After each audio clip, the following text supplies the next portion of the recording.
so many people, even when I'm doing coaching with clients and in the past, I said, what do you want? Well, I know I don't want to gain weight, or I don't want to get a divorce, or I don't want to have to move, or I don't want to lose my job. I didn't ask you what you don't want. You have a PhD in what you don't want. What do you want?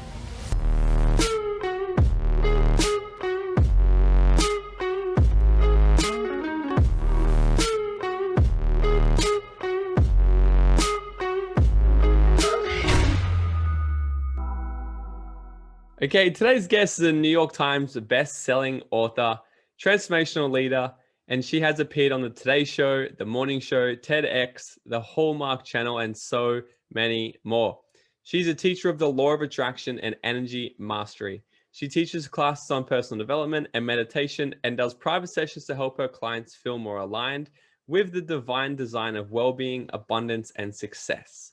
So please help me welcome the woman who went from answering phones for her dad's business at a very young age to now an up and rising manifestation and personal development leader, a two times New York Times best-selling author, and now the author of her brand new book, The Desire Factor, which is her 7th book. My friend, all the way from Scottsdale, Arizona, Mrs. Christy Whitman. Hello. Thank you so much for having me, Morgan. Thank you for coming on. I'm so glad we've been able to connect, and I was looking through all of your stuff and checking out that book and everything before, and I like the law of attraction. Everything is so up my alley, and all the listeners here love this kind of stuff as well. So I'm really excited to have you on and dive a little bit more into your new book as well. Sounds great. So I have a couple rapid fire questions I'm going to hit you with so people can get to know you really fast, and then we can dive into some of the good stuff. Okay, sounds good. You ready? Cool. Yeah. So where did you grow up? I grew up in Scottsdale, Arizona. I didn't always live here, but I literally live about 2 miles away from where I grew up as a kid, but I went a whole different direction to get back home. But Scottsdale, Arizona. Awesome. I love it. The second question was, where do you live now? So that's where you are right now, eh? There you go. Love it. What is your favorite food? Pasta. Pasta? Yeah. I'm it. Italian, so I love pasta. Of course. So Yes. nice. If you could have any type of superpower, what would it be? Oh, if I could fly, that'd be really cool. Amazing. I love it. What is your X factor? My X factor is my connection to the divine that inspires me and literally has me moving and flowing with it. That's what I attribute everything that is my it factor, X factor, whatever you want to call it, to that. Yeah, awesome. And what was your dream job when you were a kid? I wanted to be a dancer on videos when I was growing up when MTV came out, and I wanted to be like a, Janet Jackson or Paula Abdul backup dancer. Yeah. I love it. So cool. Who's someone who's inspired you to get to where you are now, and why? Oh my gosh, there's been so many people that have inspired me along the way. And I want to say my very first really big inspiration, and I'm so grateful she was in my life, was my godmother. I still to this day always say that she was just an angel that walked among us, and she never said a bad word or complained about anybody, and just saw the light in me. And she just really was a very aligned and open and very connected to her love. And very blessed to have had her in my life. Cool. I love it. Well, I'd love to firstly dive into a bit of your story and kind of how did you get to where you are today? Like, we're having a bit of a chat before we kicked off here, and you said you've been coaching now for 20 years. You kind of just fell into it. And what was really interesting is you're telling me how you kind of came into it. So take us back a little bit. How did you actually accidentally fall into the whole space of actually helping people tap into their higher purpose and the law of attraction, the coaching and all of this? Well, so for me, I was doing it for my own, personal growth, because I wasn't happy in my life and I wanted to figure out, how does someone get happy? And I started attracting people talking to me about how I create my own reality and teaching me about meditation and about thoughts. I got to a place where it's like, I didn't realize I wasn't my thought. I thought my thoughts were true and real. And if it said I was, too short, I believed it. If I said I didn't have what it took, I believed it. And that moment of being able to realize that, wait, those are just negative thoughts. They're not real. They're not true. Right. And you can actually shift thoughts. that really empowered me to continue down this growth path. And I loved who I was becoming. I loved that I was more connected. I felt like I was a part of something for the first time in my life. And so about 5 years in, I was meditating one night, and I will kind of give you a background. I understood that lack exists and lack always feels bad, right? In this 3D reality that we're in, right? Whenever we have something that's either limited or scarcity or lack, something that we don't feel like we're good enough, or there's not enough, or anything that comes from complaining or judging or even comparing, that was a mindset that I was mired in. And as I shifted those thoughts into more of cooperative and more collaborative and being in alignment with abundance, everything in my world changed. And the biggest thing I was working on at the time was having those pictures in my head that something had to exactly be the way I thought it needed to be. Like it should be like this, because I had the perfect pictures. And when we focus on what's wrong and bad and what we need to fix about ourselves or about anything, we're focused on what we want, not on what we don't want. So when it got totally against the law of attraction. So this book all of a sudden appeared to me in my meditation. It was funny because being from Scottsdale, Arizona, we have the most beautiful sunsets. And there was just this picture that I imagined in my head that then became the book cover of this, Arizona sunset. And it said Perfect Pictures by Christy Whitman. And so that night I went to bed, and at 1:05 in the morning, I had a voice talking to me. I couldn't like roll over and go back to sleep. It wasn't my voice. So I got up, and when I started to attune to what it was saying, I was like, wow, that's helpful. Right. So I started writing what I was hearing. And then all of a sudden my hand became automatic. Wow. And then 7 nights in a row, this happened. And I happened to know an author. I said, I think I'm writing a book. How do I get a book published? And she said, go online. Now, this is 20 years ago. So online is not now what it was 20 years ago. And she said, go online and find a literary agent. And I typed in literary agent, and a guy's face popped up, and he was a publisher / literary agent, sent the manuscript to him, which was so raw. And I had no idea what I was doing as an author. And he accepted it. And I did a little bit of editing, right? And so he published the book. And so all my friends and family bought it, who were not the target audience for this book at all. And so I was like, okay, who is the target audience for it? Oprah wasn't calling me. So I started speaking in spiritual bookstores and churches. And when I did, sometimes I would be in like a workshop for 6 people, and I would just show up fully and talk about, the content in my book and take them through meditations and processes and teach about law of attraction. And they would all say, do you coach? And this is, I had never heard of the life coaching industry at this point. When said coach to me, I thought, well, cheerleading coach or like a football coach. I didn't understand, why would someone hire a coach? And so I would have people literally just call me on the phone, and I would walk them through a process. And then they would call me back or email me and go, oh my God, he showed up, or I got out of debt, or I found that you got that promotion, or whatever it is that they were wanting to work on. And I just loved it. Before this, because I was working on the understanding that if we are lacking something or wanting something that we don't have, we have to first cultivate the energy of it.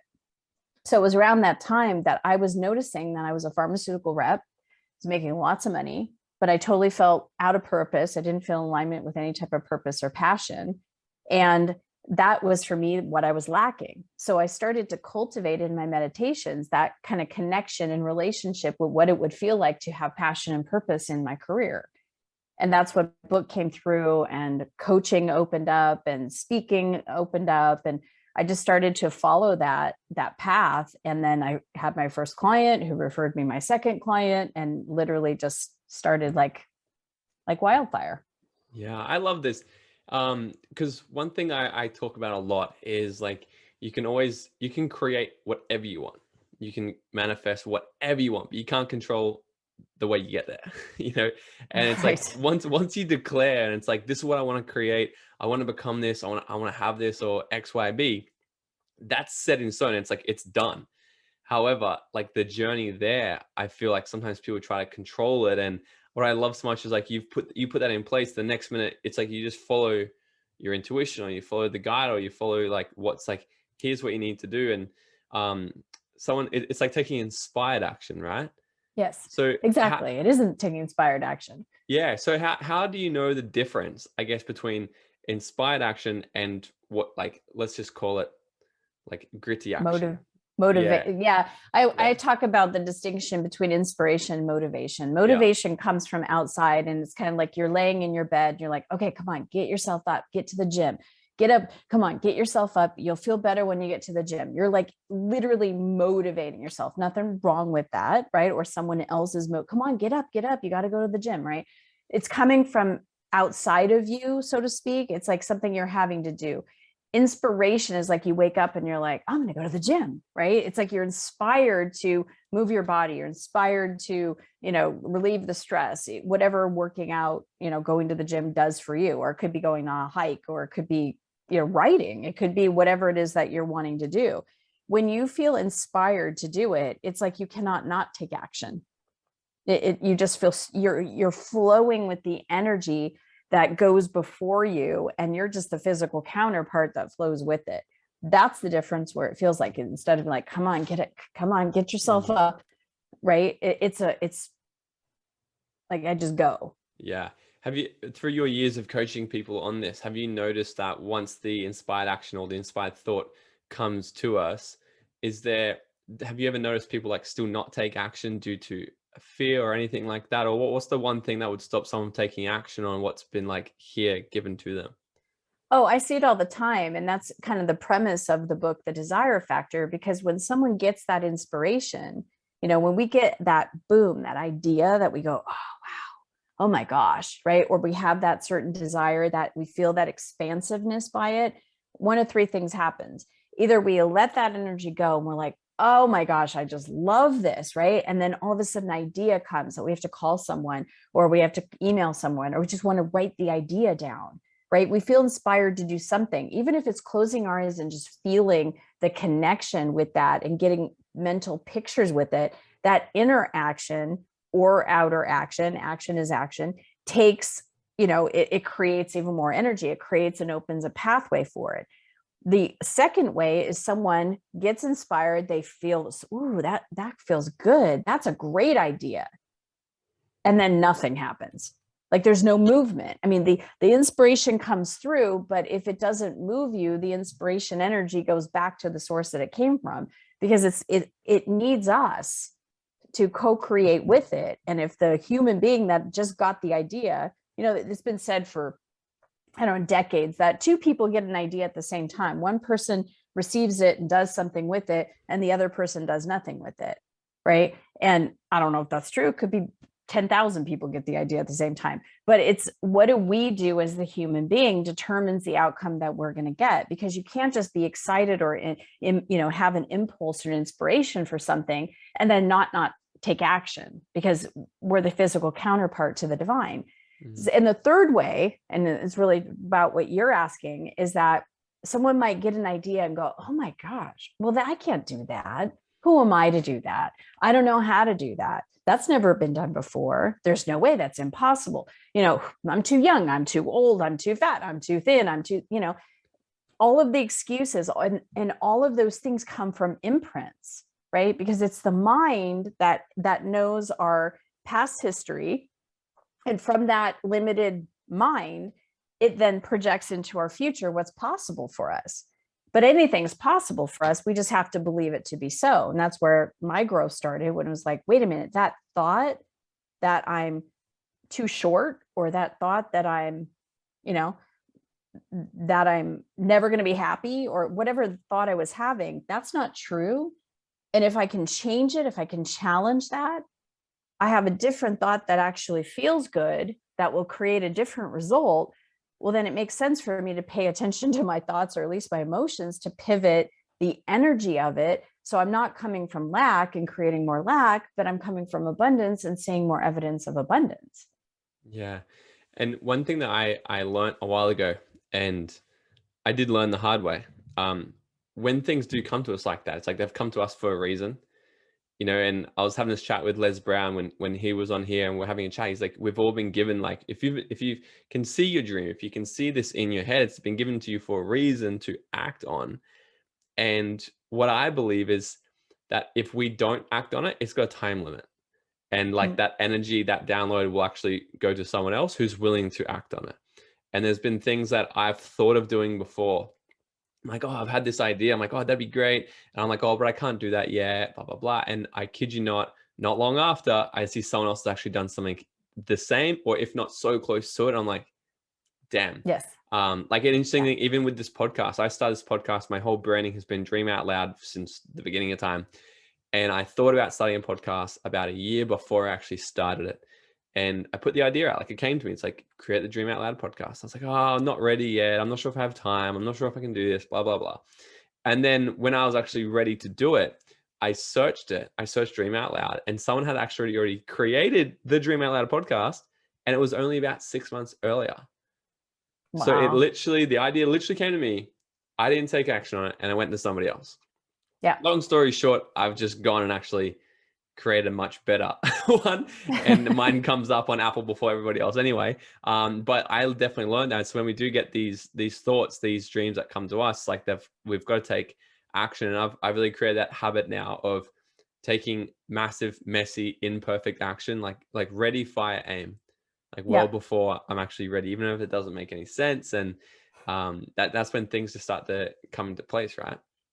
Well, that's really what the desire factor is all about, because it's it's like 7 principles that you do step by step in order that always leads to, it's like a spiral that always leads to us doing some type of action. Yeah.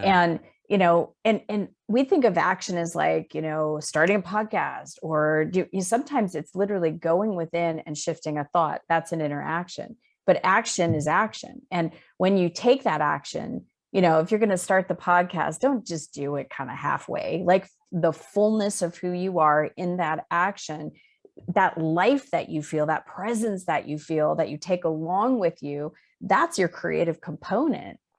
And if we're kind of holding ourselves back from doing those actions and not doing it with the fullness of who we are, then we're not bringing the best of us into that creation. Yeah, I love it. So you do speak about the universal laws that each of us have, and what are they and why are they so important? So I believe, and I know there's more universal laws than this, but I believe there are 7 essential laws. And for me, the most essential one is actually not the one that most people know about, which is law of attraction, which is based on what The Secret was about and all that. The one that I find that literally takes all of them and brings them together is the law of sufficiency and abundance, because the law of sufficiency and abundance understands that everything in this universe is abundant. And even when you have lack, a lot of people experience an abundance of lack. And when you look at it, every subject has a spectrum, right? You have either the lack of it, so like the lack of the money, or the abundance of it, right? You've got the lack of the support, or you have full support. And when you look at it, one of the laws is the law of polarity. If there's up, there's down. If there's left, there's right. If there's, hot, there's cold. And so in this 3D environment that we are in, there's in, there's out, right? And so there's always the polar opposite. And when you can understand, okay, I'm feeling bad right now. Where am I on the spectrum about this certain subject, or my opinion on this thing, person, place, or thing? If I'm feeling bad, I'm in lack. And if I'm in lack, if my thoughts are in lack and my emotions are in lack, that's the momentum, that's the frequency that I'm sending out. So I'm going to continue to attract from this point more evidence of lack, right?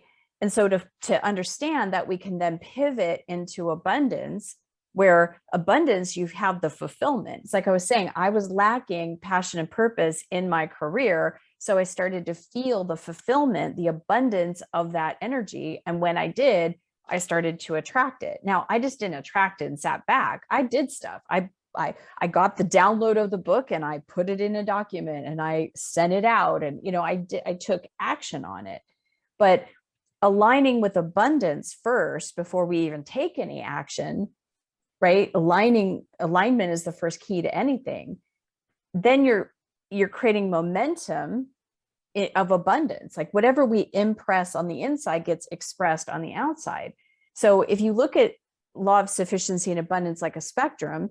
If you feel bad, you're in lack. If you feel good, you're in abundance. Well, there's a tipping point. It's not just the law of abundance, it's the law of sufficiency and abundance. So when you can get that tipping point of feeling at least satisfied, looking for positive aspects, you know, coming from the place of gratitude for what you have now, and then looking forward to what's coming, right? That's where visualizations and joyful expectation and, you know, bringing in the principle of having, so that you're vibrating at that frequency that you want. I mean, all these principles are important. But when you can understand in my own consciousness, because that's all we ever really have influence over, what's our consciousness? It's the words that we say, it's the thoughts that we think, it's the perspectives that we have, the emotions that we feel or don't, and the actions that we take. That's it. So if you're tuning your consciousness to abundance and you're feeling good and you're feeling aligned and you're enjoying your life, you're going to have more things that continue to vibrate, people, places, and things that are attracted to you by law of attraction. But the same is true on the other side too. If you're always dissatisfied, if you're complaining, if you're judging, if you're in competition, if you just feel like you're in this drama and chaos and suffering, you feel separated, it's only because the mind, the consciousness is in lack, and it can easily be flipped by you because we have free will and choice. It's our own willingness to do it. We could flip into abundance, and then all the other laws fall into place. Yeah.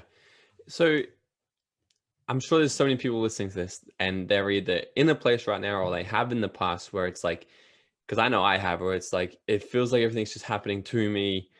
Like, how can this, and this is the exact thing you're talking about, right? It's like when we're in that place, it's, we keep attracting, when we're focusing on what's not working, we keep getting more of what's not working. So yes, sometimes it's easier said than done though. So if someone who's kind of in that place where they're like, I get what you're meaning, but how can I focus on abundance when I have nothing? You know, my partner's left me, COVID's screwed me up, blah, blah, blah. Like, how can they kind of get out of that funk and really switch themselves into a place of starting to think in abundance?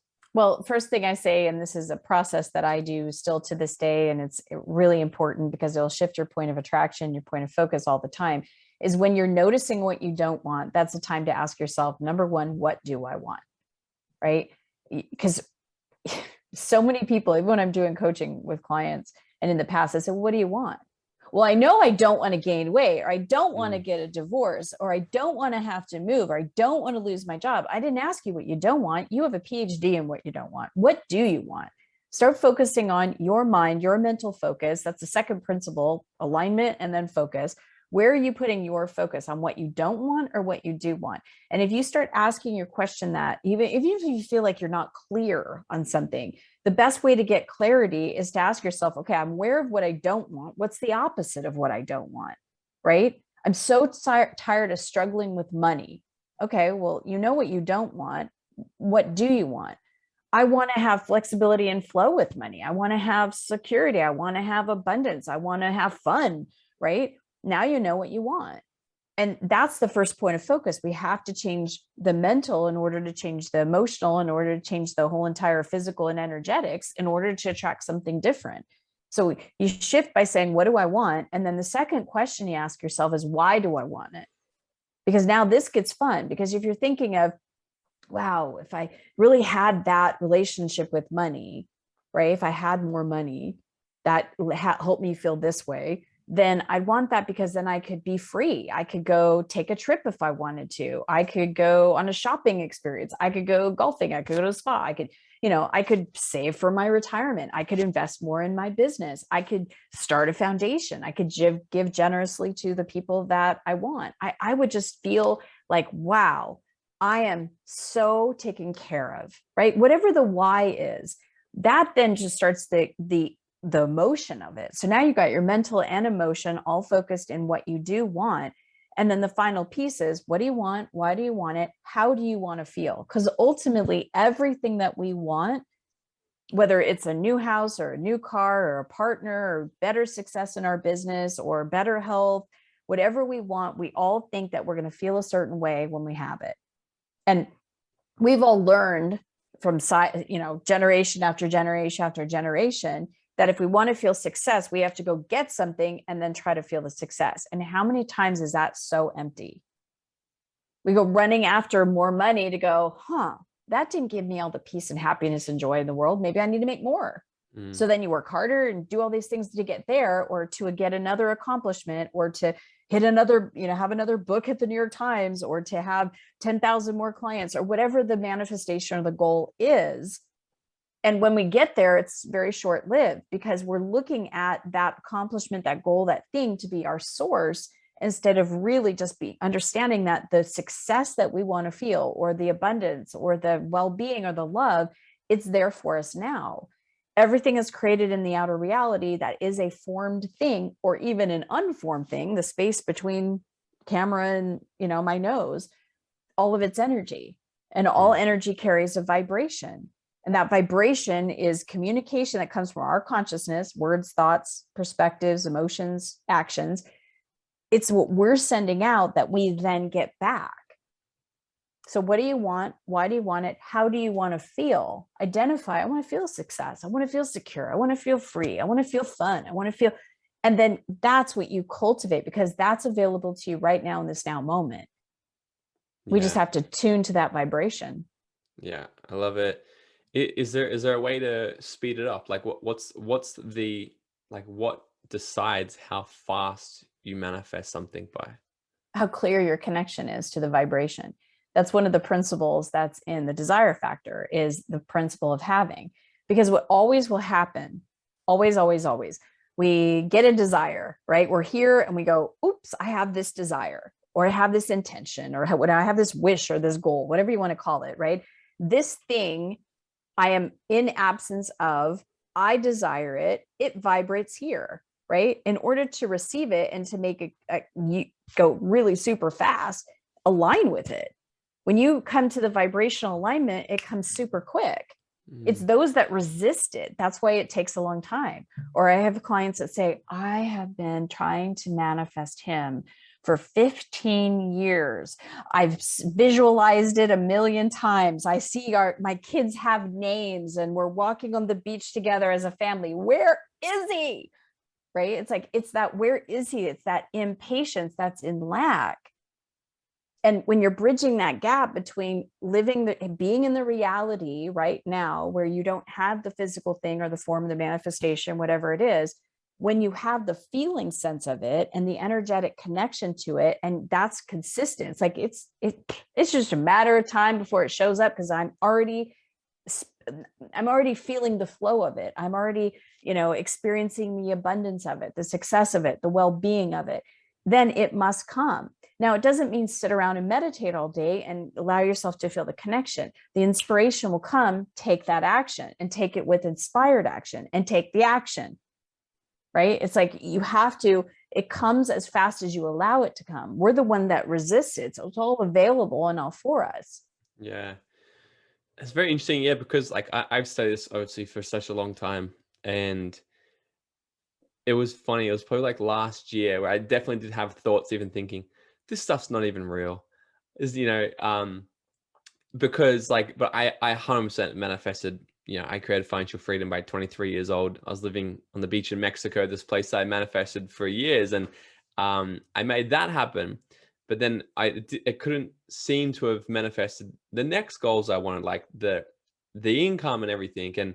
But what's interesting is, so I've been fascinated about this. So I wonder if you can give anything back on this, but like it felt for so long I was trying to manifest a certain income goal, but with just one income, right? So I was like, with my one of my businesses, like, it has to come through this, and I was working my ass off all the time, manifesting, writing my goals, writing my dreams, everything I've done in the past.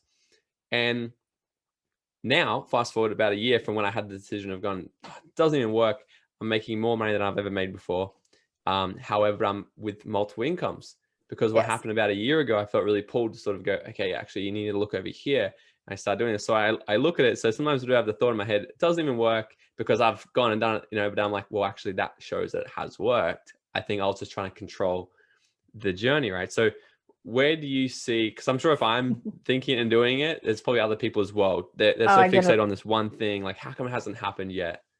Yeah, so a couple of different levels. I have clients all the time that say, well, how come I can manifest the little stuff, but I can't manifest the big stuff? And it's like, because you think it's big stuff, Right. right? You're like, oh, that'll be easy. You've already set the expectation. It's like Yoda said to Luke Skywalker in, in Star Wars, like, if you can move the rock, you can move the plane or the ship, right? I don't know the exact words, but it's the same thing. It's like, if you're using a manifestation formula and work for something little, then it's going to work for something big. Abraham Hicks talks about that. You can create a castle as you can a button, or a button as you can a castle. It's really about understanding that it's your own divine, it's your own connection to the energy of the fulfillment of it, because you have to be in fulfillment in order to create it, because if you're in lack of it, you can't. Mm. Yeah, I And think, no, like learning more about it now, I think looking back, I was definitely, because I would stop myself from going and having fun, because I was like, no, I have to be working, because, but I would be doing that because I knew I didn't have it yet. exactly. Where and then so what's happened, the more I've actually stepped away going and just trusting, the more, it's like the less I do, the more I'm making right now. And it's great. So it's my great new affirmation. The less I do, the more I make. And it's actually, it's such an interesting thing. On that note, what do you, I know you talk about, there's a few things that you see, common obstacles that get in people's ways with manifesting. What are they? Well, we talked a lot about it. It's ourselves. First of all, it's ourselves that say, well, I can't do it, right? Or like we just talked about, not even like judging yourself, but just judging it and go, well, that's a big goal, so that's going to take a lot, right? That's good. The expectation is it's going to take a lot of time. It's going to take a lot of hard work. It's going to take a lot of effort. Probably won't happen right away, because I think of it as so big, right? So it's the meaning that we give to those things, because if you understand that everything is energy and the basis of energy, and you are either attracting things or repelling things from you, then it doesn't matter if it's a sum of money or a house or what a person or whatever it is. Because if you understand how you attract, and that's the desire factor, is that step-by-step formula of how to actually work with these principles to draw it in.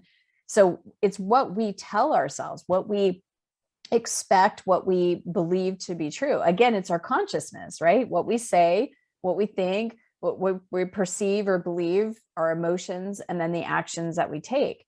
So past ourselves being sometimes an obstacle to the things that we desire, other people are. So for example, you could be so aligned, right? I was like this when I was leaving my corporate job.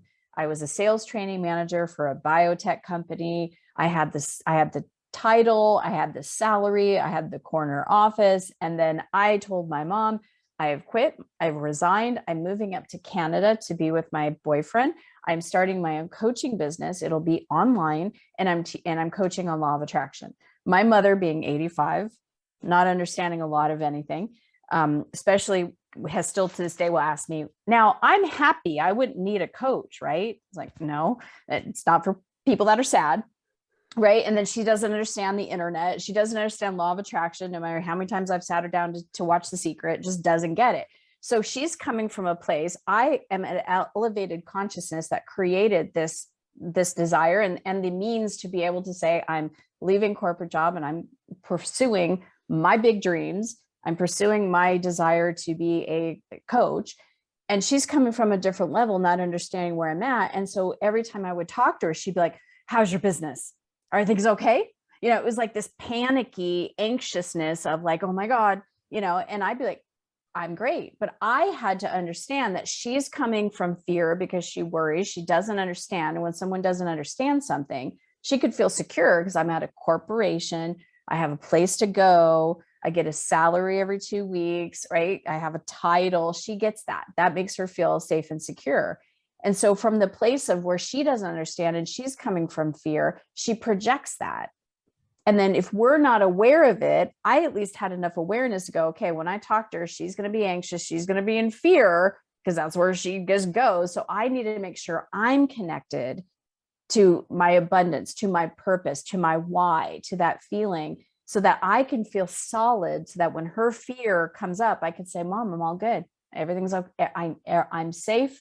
I'm happy. Things are going well. Even when the evidence wasn't coming, I continued to vibrate because I knew If I could create that type of salary at that particular avenue, that job, right? The job was not my source. My source of abundance is my divine, which is unlimited. It's energy. So if I could create that there, I could create it in my own business. And in less than a year, I did. Yeah, But I love it. she was the obstacle. But go ahead. Yeah, no, that's incredible. And like as I'm hearing this as well, it's like you're really saying how important it is to be like have so much trust in yourself and where you are going, and faith. And because there's gonna be so many people out there that not necessarily like I use the crab analogy. Like I don't know if you've heard of Mhm. that. It's like you can put Yes. one crab in a bucket and it will crawl itself out. But if you put 20 and one tries to crawl out, the others will pull it back down to safety. Yes. So it's not necessarily like people are trying to distill fear in you or anything like that. It's more they can't understand sometimes because they're like, I would never do that. That's and That's it's like they're scary. trying to they're trying to keep us safe, and it's so important to stay so connected to us and our journey and what we're doing, and just trust and not let that sort of interfere and be like, hey, I see you, thank you, but I'm good, and Yes. it's really important. Yeah. So what I was saying about before so I guess what I was doing was work, like I said, the less I do now, the more I'm making. So what feels like now, the less I'm actually doing, the more I make. But before I used to work so hard, and that's really taught me that's not the answer. So if working hard to get what you want isn't the answer, what is? Well, let's just put it this way. A lot of us, all of us know, maybe even personally, someone that works really, really hard, but isn't getting to where they want to go. So if hard work was the answer, there'd be a lot more successful people. Alignment with our desires is the answer, and doing the work, right? It's taking the action. But like I got to, as a blessing, witness my father, who a brilliant man. He retired when he was 89 or 85. He's now 89. He was a mechanical engineer, right? And he expected things to go wrong. As a matter of fact, you even said it. I worked for my dad answering phones when I was 14 years old. I remember looking around his office and he would have Murphy's Law posters. Some people have successory, like you can do it, and things to uplift you and inspire you. Yeah. His literally said, if something can go wrong, it will. And I remember reading that as a kid going, that's so depressing, right? He literally believed in Murphy's Law. He expected things to fail. He expected chaos. In whatever he does, it's crazy to watch him. He expects to have the journey be like full of suffering. And he will create that to the point where he'll go to get an MRI on his neck and the woman will do it on his lower back and then realize you got to go back in the tube because I made a mistake. I got to do, he expects stuff like that. So therefore he creates stuff like that. But he was the hardest working person I'd ever met. Early to night, 6 days a week. He definitely worked hard, but his mindset, his energy field was completely against the grain of success. He expected to fail. So it's inner and outer. It's understanding that all parts of us have to be on board. We have to be in alignment, and then from that alignment take momentum. Because if you are someone that loves what you do, and you are willing to put all of yourself in that because you're connected to your why, whatever that why is, that's personal for you. And you are literally willing to do the inner work of releasing. That surrender is one of the principles, surrendering a negative thought, surrendering a negative perspective, shifting back into abundance, and then taking action from there. Energy mastery is really what the key to success is, not necessarily just working hard. I love that. That's so interesting. What is the one secret desire most people have? To create more money. Most people think about it. We've been so programmed to, we're not supposed to talk about money. And that even in some of the early religious things, it said it's the love of money is the root of all evil. It says it in the Bible. Well, the early rendition was as greed is the root of all evil, but it got shifted. And long before you and I were born, someone agreed that we need this thing called money. Instead of bartering, instead of me giving you a goat and me cutting your hair, we have this thing called money, right? And so instead of me getting a goat and then I coach you, right? We exchange the thing called money. Mm-hmm. And I do something of value and then I get value back. And so where did that exchange of money get so, greedy? Rich people are greedy, or money doesn't grow on trees, or money's hard to come by. There's only so much to go around, or that, whatever we've learned or heard or were impressed in us about money, it affects our energetic relationship with money. And I don't care if you are a superstar athlete or a superstar celebrity, and I've coached many of both of those. They all still worry about money, because if they came from not having money, and they all of a sudden got all this money, right? It's like now they're like, oh my God, what if I lose it again? So they have their own energetic worries and fears about money. They want to continue to make more. But most people don't talk about it because we're not allowed to talk about it. And then you have other people that are struggling, right? And they resist money. They don't want to talk about money, but yet they're struggling because they don't have enough money.